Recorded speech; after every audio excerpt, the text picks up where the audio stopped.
septembre kalo tile kɔnɔntɔn ye san 2020 aw minnu bɛ k'an filɛ nin wagati in na Mali kɔnɔ fo ka taa se Mali kɔkanna ma yan fo aw sigiyɔrɔ la ni aw ka waati kunkurunin kunnafoni ale sele Mali kunnafoni.net ale ye jabaranin kan a y'aw bisimila. CEDEAO jamana ɲɛmaw olu ye tile 8 de di an ka wolomasiri tabaw ma tile 8 min ni u ka camancɛ fanga k'ale sigi teliyala ani ka tila tuguni ka fanga k'ale segin ma gansan olu ma nin kuma in yɛrɛ fɔra sa u ka sigi ka fɔ min ni a kɛra tɛnɛn tɛmɛnen ɲamɛkaw fɛ yen nɔ ni o ye Nigerikaw ka jamana o kɔnɔna ye ni jamana ɲɛma ninnu u ka sigi ka fɔ la sa sigi ka fɔ min yɛrɛ ni a bɛna kɛ anw ka jamana kɔnɔna la yan nɔ tile 3 kɔfɛ ni a fɔra k'u ka camancɛ fanga ka o sigi teliyala ni an ka wolomasiri tabaw olu ma CEDEAO cɛbaw ka olu jaabi M5 RFP maw olu ye CEDEAO maw ni k'u jaabi u ka kuma kɛra min ye sa o de ye k'a fɔ ko camancɛ fanga k'ale tɛ se ka sigi haraba la ten ɲɛtigiw ka yɛlɛna ko fo an ka sigi ka fɔw ni jateminɛ kɛ walasa ka camancɛ fanga ale sigi basigi kɔnɔna la cogoya min na Kawjim ale ka fɔ la sa ko CEDEAO maw man tɛ ka wajibiya foyi de ta ka maliyɛndenw ni ka olu sɛgɛrɛ ka kɛ ni M5 RFP maw ka fɔ ye sa k'u kɛlen don ka danaya ta ka da CNSP maw kan ka sababuya kɛ ko CNSP maw k'olu bɛ fanga k'o lasegi ma gansanw ma. Kunu araba septembre kalo tile 8 san 2020 mouvement du 4 septembre ni ale bɛ wele ko M4 olu wulila ni ka se boulevard de l'indépendance la n'o bɛ an ka faba kɔnɔna la yan nɔ u ka wulikajɔ yɛrɛ tun bɛ ka boli fɛn min ka sa o de ye k'a fɔ ko an ka wolomasiri tabaw k'u bɛ olu kɔkɔrɔma dɔn ka sababuya kɛ ko olu ye maaw ye maa minnu ni u bɛ se ka an ka jamana ni ka ale bɔ nin gɛlɛya in kɔnɔ an bɛ wagati min na i n'a fɔ bi M4 maaw olu ka fɔ la sa k'olu bɛ fɛ CNSP maw olu de ka camancɛ fanga ni ka o kɛ u ye nin baara in yɛrɛ y'a bɛɛ daminɛ nɛgɛ kanɲɛ 14 o wagati la sa u ka kuma yɛrɛ kɔnɔna la i b'a ye k'a fɔ u bɛɛ lajɛlen bɛ k'a fɔ ko an ka wolomasiri tabaw k'olu de ye an ka fangatigilamɔgɔ ye ko kabini an ka wolomasiri tabaw u ye fanga ta k'u bɛ ka ko sugu bɛɛ lajɛlen kɛ an ka kɔrɔnyan fan fɛ walasa bingani wale minnu n'olu bɛ ka kɛ yen nɔ dɔ bɛ se ka bɔ o la cogoya min na maa dɔ ka fɔ la sa ni ale ye Seydou Oumar Traoré ale ka fɔ la k'ale kɔni kelen don k'a ka danaya ta ni ka o da an ka wolomasiri tabaw kan ko wa k'ale b'a dɔn ko M4 maa bɛɛ lajɛlen ka danaya bɛ an ka wolomasiri tabaw kan walasa u bɛ se ka camancɛ fanga in ni ka ale kɛ cogoya min na hɛrɛ ani baden o kɔnɔna la u ka fɔ la tuguni k'a fɔ ko CNSP maw ko maa dɔw tun taara ni ka taa nafololeba dɔ ta ni k'a d'u ma ko walasa k'u bɛ se ka jɛ ka jamana in ni ka a baara cogoya min na ko CNSP maw o ma kɛ olu fɛla ko ye ko de siratigɛ la sa olu kɛlen don k'u ka danaya ni k'a ta CNSP maw olu kan.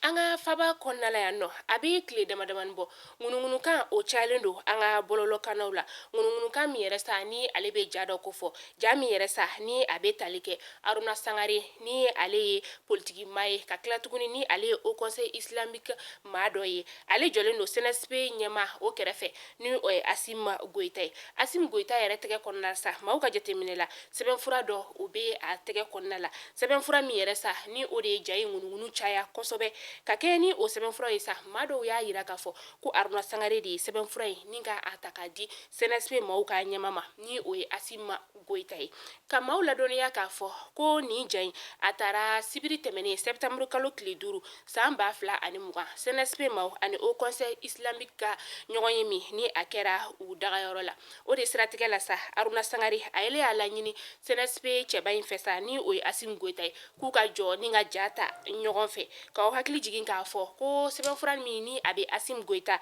ale bolo ko sɛbɛnfura in Assimi Goïta de y'a ta ni kuma minnu n'a tɛmɛna CNSP ani Haut Conseil islamique cɛ ni k'a ka hakilina sɛbɛn o sɛbɛnfura in kan ka tila tuguni k'a fɔ ko maaw ka u hakili sigi ko CNSP maaw ko u tɛ ka don yuruguyurugu ko fosi la ka kɛ ni u yɛrɛ ka fɔ ye sa kabini olu ye fanga ta wagati min na ko maa dɔw wulila ni ka taa nafolo ta ka u sɛgɛrɛ u dagayɔrɔ la ko u bɛ fɛ ni ka jɛ ka baara ka o kɛ ɲɔgɔn fɛ nka CNSP maaw u ye o kunnafoni di bɛɛ lajɛlen ma k'a fɔ ko maa minnu bɛ ka nin waleya ta ni ka olu sɛgɛrɛ ko a waleya k'u k'a jɔ k'olu bɛ yen jamana in bɛ dingɛ min kɔnɔ walasa an ka ba Maliba a bɛ se ka bɔ nin dingɛ in kɔnɔna la cogoya min na ko maaw ka u ka danaya ta ni k'a da CNSP maaw kan k'a sababuya kɛ ko bɛɛ lajɛlen hakili ye jamana in jɔko ɲuman de ye. an bɛ taa kɔkan kibaru la an bɛ taa Moritanikaw olu fɛ yen nɔ u ka dugu min bɛ yen nɔ ni ale bɛ wele ko Delbakuru yɛrɛ sa ale bɛ Moritani ale kɔrɔnyan fan fɛ Moritani min ni an'an ka jamana o man jan ɲɔgɔn na u ka dugu caman de bɛ yen nɔ ni sanji nana ni ka dugu ninnu ka a bɛɛ lajɛlen ka ale tiɲɛ u ka jamana tilebi yanfan o fana fɛ sa sanba nana ka na tiɲɛniba don o dugulamɔgɔw olu fana kun nin kɛra waleya min ni a ye degunba se ni maa ninnu olu ma.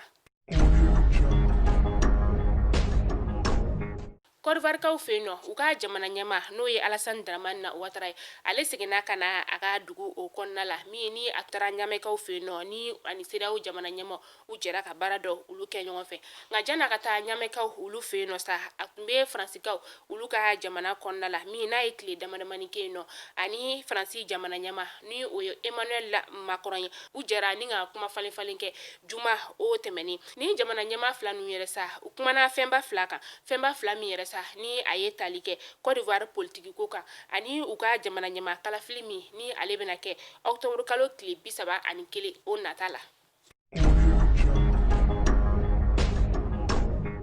Ni bɛ dan sigi an ka bi kunnafoni la Mali kunnafoni.net ale ye jabaranin kan aw ni ce aw ka lajɛliko ɲuman na aw k'an bɛn diɲɛ waati wɛrɛ an ka hakili to an ka ba Maliba la ka sababuya kɛ Mali ye anw de ta ye anw taayɔrɔ foyi t'anw na ni Mali tɛ aw k'an bɛn diɲɛ waati wɛrɛ.